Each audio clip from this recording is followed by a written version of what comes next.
Hey, what's up, everyone? It's David here. So, it's day 5 of my challenge of switching from Sky to Freesat, and so far I find it very difficult because there's been a lack of channels compared to what I'm normally used to on Sky. Obviously, because I have the movie package, so I'm used to obviously a much larger range of channels, whereas the Freesat I'm stuck to 170 services. 138 channels plus 36 plus radio stations. So, but what I have actually found out recently, I didn't know this because I never had my TV connected via the satellite feed. Maybe due to laziness of actually just connecting the F connectors to the actual faceplate behind the TV, because it was so hard to get my hands behind there. But obviously, getting on a ladder and standing right next to the TV, a bit nerve-wracking because any sudden movement and I could fall and hit the screen and that would be that. But fortunately, none of that happened and I was able to connect it.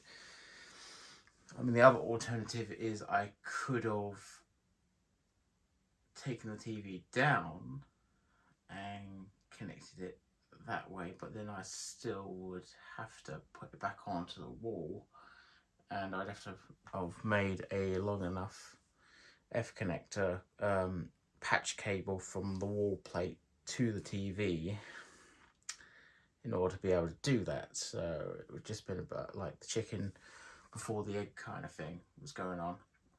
So anyway, what I did notice is when I went onto apps, and obviously part of this challenge is because it's Freesat, I can only use BBC iPlayer, ITV Hub, all 4 of my 5, part of the standard services I get on my TV license, as well as YouTube, because let's face it, with my standard TV license it doesn't include broadband, so I'd have to have broadband anyway.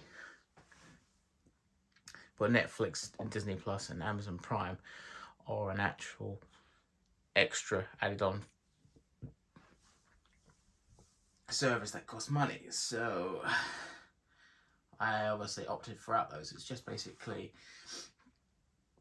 keeping to the core free services part of your TV license agreement. So that's what Freesat gives you, because if you've got a TV license you don't have to pay fees.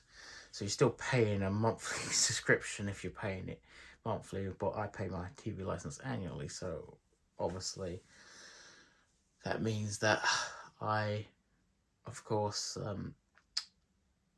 yeah, it may be subscription free, but it's still subscription, no matter way you look at it, because you can't watch live TV without a TV license as of February 2022. So here's what I was getting onto, where I didn't realise how clever my TV is. You know how Sky has a window where you can basically flick through the channels on the menu and you can see like a little window of the channel, because it uses a tuner for that small little window, because it's got 8. It can record, it can run 8 programs at once. So record 7 and watch an 8th, how the system works. So, but my TV here, see, it says multi-window, and that's an app here, and that allows you, if you see there, see that bottom corner where it says no data? Right there, that one there. That's actually another window. So let me just find a channel that's not the TV Yeah, there you go there. See, like the Sky Q, it's got a little window. I think that's a little nice cool feature. So I can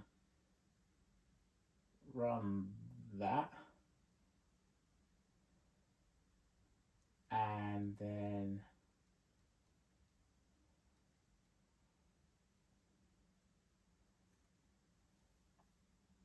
you see that, so I've got two going on at the same time, or I can have the same channel running simultaneously. I might add, which is kind of cool. It's a nice little feature to have.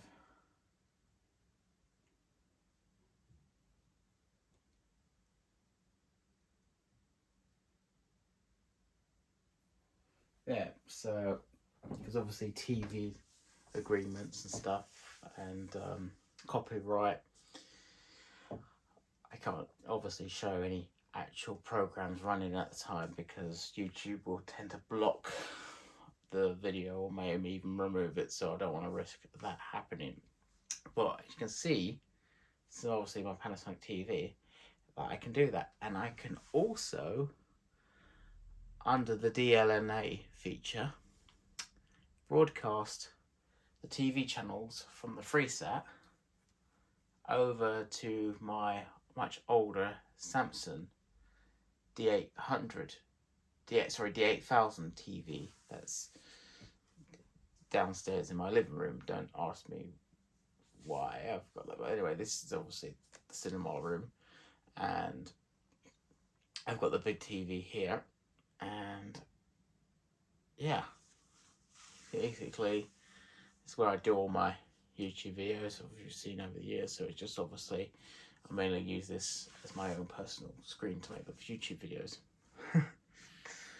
And so in another video I'll obviously show you what I mean by running those live TV feeds through this box, through this TV, as you know, basically like how the Sky Q minis work. It's a very similar method, but obviously this is because this TV's got a twin tuner, and that means is it can record one program whilst watching a program, or you can record two programs and not watch any programs. But whilst you're not recording and you've got that input plugged in, it gives you an extra feed off the TV, so you run that little box there.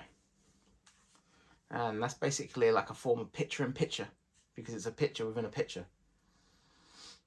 So that part I'm actually quite impressed by. But obviously I can flick, see on above here, the inputs. So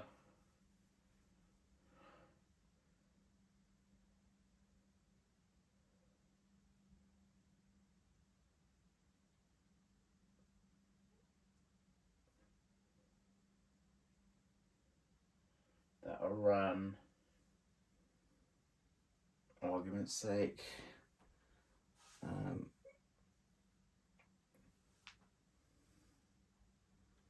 the Xbox.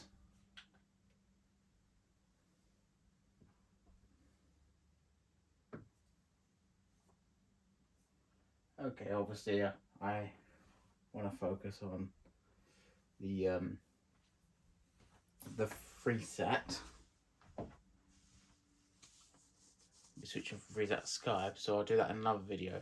But you can see here I can run the HDMI connection there, so it cannot be displayed HDMI because there's obviously no live input in it. Oh, I've got 4 HDMIs. Oh, cool. I thought I only had 3.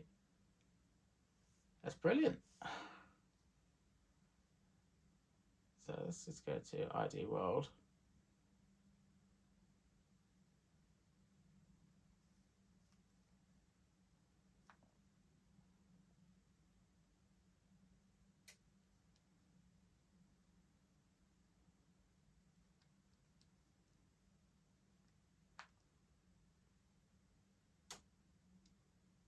Okay, so that's not currently working, unfortunately, because the feed's not there.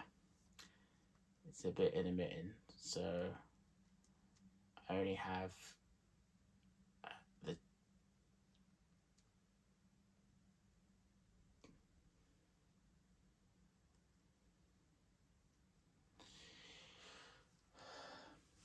I only have the channels that are live, but obviously if I do some working around it, that'll work.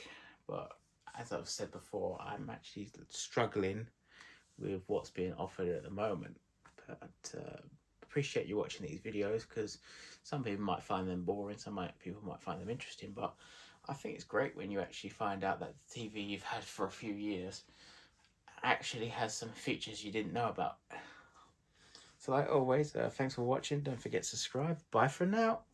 I've got one more video coming up, and that'll be the 7th day. Obviously, it should be a lot better than the other 3 that have been released. So bye for now.